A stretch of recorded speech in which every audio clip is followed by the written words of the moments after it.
Don't be embarrassed, and trust me, don't be ashamed. Everything you say to me, baby, is confidential. I know this is really intimate stuff, but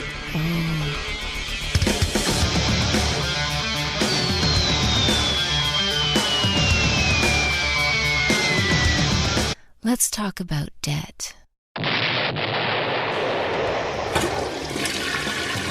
Coming to you again with more help is your Get Out of Debt guy, your man with the answers to solve all your financial worries.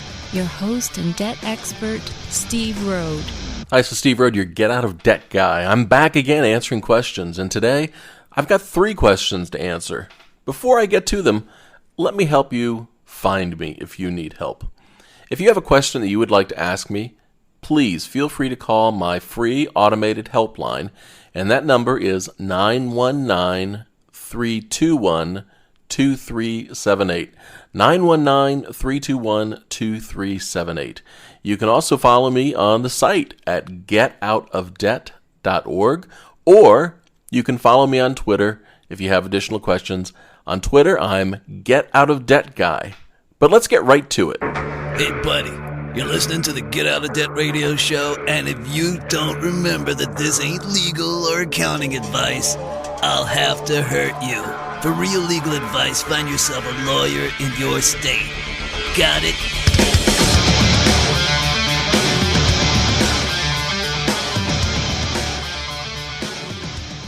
Hi, Steve. My name is Jim. I'm on a permanent disability. My wife has been at her job for more than 17 years. We're purchasing our home. We wanted to refinance our home a couple of years ago in order to lock in a great rate. We were told we needed to take care of some unfinished work on our home. We maxed out a few credit cards in order to satisfy some of the refi requests. The refi was supposed to pay off our debts and fix the remaining house issues. While doing the work on the home, banks began to change the rules on loans. During the time we were trying to complete our work projects on the home, the loan-to-value rate went from 95% to 60%. We owed more on the home than we could borrow. Now we have been paying on these cards, and the rates keep going up, it seems. We're current on all of our bills and try to pay a little extra on most, while more on others to pay them off. We've paid a few off over the past year, but when asked to get rates lowered, we were told no by most and were given or even offered the names of companies we could call to help us with our debts.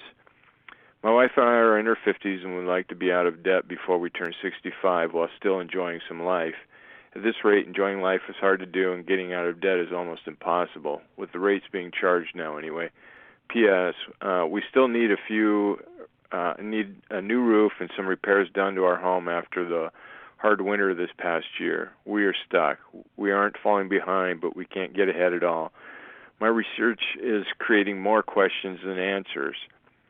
The question is, are there good debt settlement companies here in Washington State? Some of our creditors have lowered our rates, so we don't want to include them in any repayment plan or bankruptcy through a company. Where do we turn? What should we do? We need your help.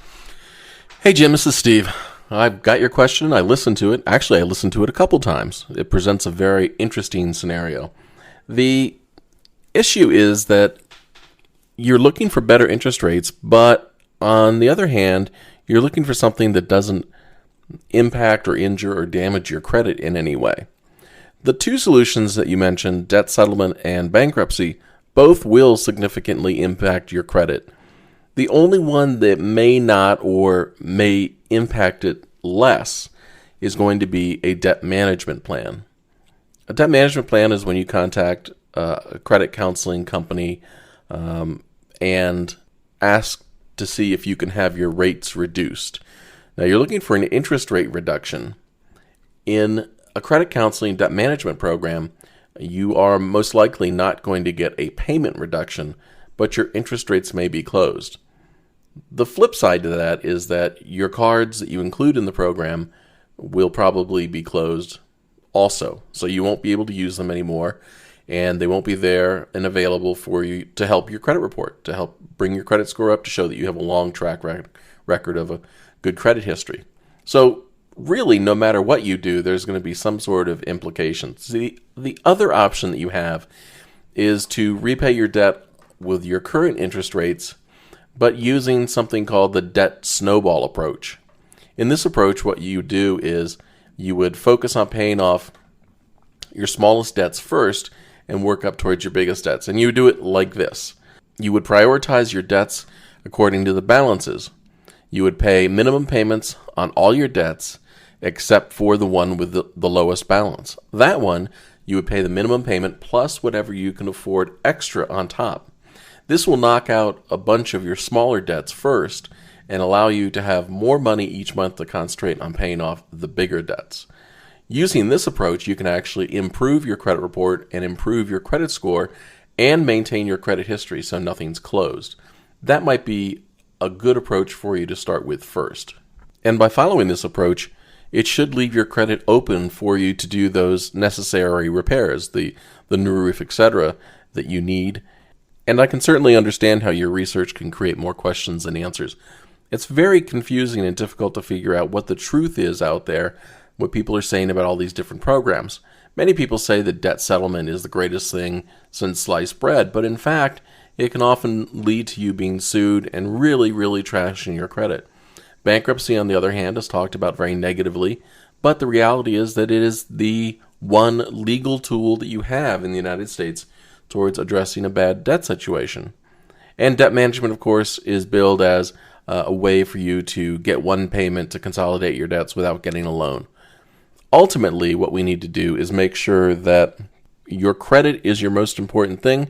We can put a solution in place that will address that issue. But I really need to know if it's the credit that's the most important thing or to get out of debt that's the most important thing.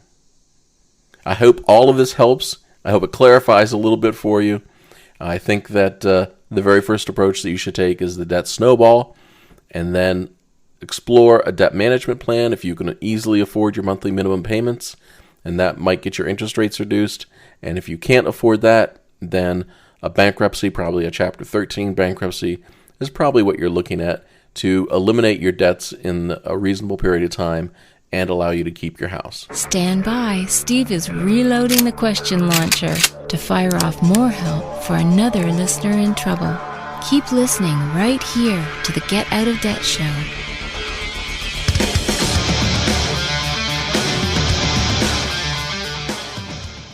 Yeah, Steve, I have a question. I have a fair amount of unsecured debt, looking at trying to get from under that bad debt. Trying to decide on a debt management consolidation program or a true escape debt negotiation program. Trying to see which one has the less hit, I guess, against your credit, and I want to be able to rebound fairly quickly. Thanks. Charles, thank you so much for giving me a call. If you have a question you'd like to ask me, please feel free to call me just like Charles did. You can reach me at 919-321-2378. 919-321-2378. Well, Charles, your situation is that you're buried in debt and you're looking for a way to get out of debt quickly with the least impact to your credit report. The very best way to get out of debt with the least amount of impact to your credit report, in fact, to improve your credit report, is to pay your debts off either in full or pay them at least as you agreed, making at least the minimum monthly payments. If you're unable to do that, then I think that there's a sufficient argument to be made that if you're struggling to make payments, the quickest way to address the situation and to emerge on the other side is through bankruptcy. Now, that seems kind of counterintuitive to many people. But if you go bankrupt, especially if you do a Chapter 7 bankruptcy where your debt is wiped out all at once, then you can focus on rebuilding your credit, and that can easily be done the day after your bankruptcy discharge has come through. So instead of you waiting 7 years to have good credit again, you'll wind up having a bankruptcy on your credit report, but you can start to rebuild it by getting a secured credit card or two and paying them off on time each month. And you can get the secured credit card that reports to the credit bureaus easily after your bankruptcy by putting up a small deposit equal to or greater than your credit limit is on the card. A debit card builds you no credit even though it has a Visa or MasterCard logo on there. So really getting back in the credit game is the way that you reestablish your credit. If you have questions about bankruptcy, I would urge you to contact a local bankruptcy attorney, make an appointment, go in and ask all of your questions. If you're struggling to make your monthly minimum payments now, then probably bankruptcy is your best answer.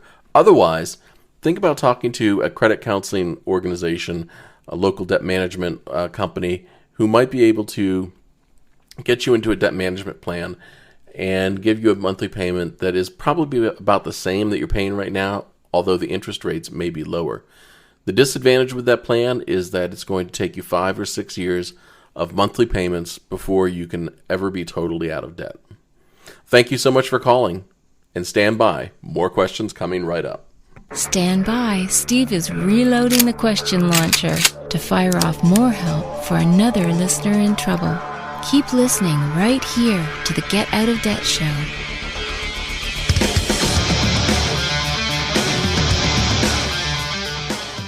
My name is Cheryl, and our situation is we trusted a legal law firm, and they took over $5,000 from us and didn't pay one penny to our credit cards. Can we sue them? Can we get our money back? How do we get our money back? We need that money so we can further on. They've made our lives a living hell. Please give me an answer. Thank you. Bye. Hi, Cheryl. It's Steve. I'm here to answer your question. Unfortunately, you're another victim in the Allegro Law debt settlement scam mess. There's no other way to put it.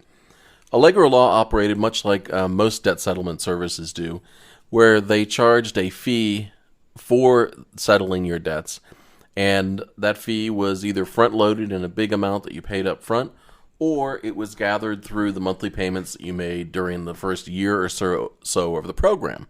So in fact, what happened was the money that you paid Allegro Law went towards paying fees and did nothing to address the issues with your creditor. If any money was saved towards paying off your creditors, towards settling your debts, that money was kept in a separate escrow account. Well, the bad news is that the amount of money that was paid towards fees is gone and will probably not be recovered. The state of Alabama has sued and closed Allegro Law, and a court-appointed receiver has been named to manage the company. Now, that it's all a very complicated process, and if any money does exist in your escrow account, it's probably going to be frozen for the next year or two while the court tries to sort through everything. The receiver, Mr. Coley, has said that he wants to attempt to try to settle debts if there's any money remaining in the escrow accounts. Of course, the downside is that his fees are going to be paid through the court from money which is in the escrow accounts. So any money that's there is going to be less by the time, might be fractionally less, by the time all the fees and everything else are paid. The best way to find out about the claim process is to go to the website that the receiver has set up. And that website is AllegroLawReceivership.com. AllegroLawReceivership.com. And in the FAQ section, it talks about the process for filing a claim to get your money back. Unfortunately, what it says at this time is that a claims process is going to be worked out with the court, and there is no official claims process at this time. I think that you're going to find that you are just another victim in this debt settlement industry scam, and that without access to the money you've paid, or the fact that all the money you've paid to date has gone towards fees and no services towards you, that bankruptcy might be your only answer to eliminate the debt now and to stop the creditors from chasing you. Your credit is already shot if you've participated in a debt settlement program. So there's nowhere to go but up. I guess that's the good news, though. Nowhere to go but up. Well, thank you so much, Cheryl, for contacting me. If you have a question that you would like to ask, don't forget you can follow me on Twitter at GetOutOfDebtGuy. You can visit the website and you can ask your question online at getoutofdebt.org, or you can phone your question in. I'll be happy to answer it. The number is 919-321-2378. 919-321-2378. This is Steve Rode, your Get Out of Debt Guy. Bye for now. Thanks for listening to another Get Out of Debt show with your friend and mine, Steve Rode. If you or someone you know would like to submit a question for Steve to answer, just visit our website at getoutofdebt.org and fill out the question form. And while you're on the getoutofdebt.org site, be sure to subscribe to the show feed and, what's that, Steve? Remember Twitter. Oh yes, follow Steve on Twitter at getoutofdebtguy.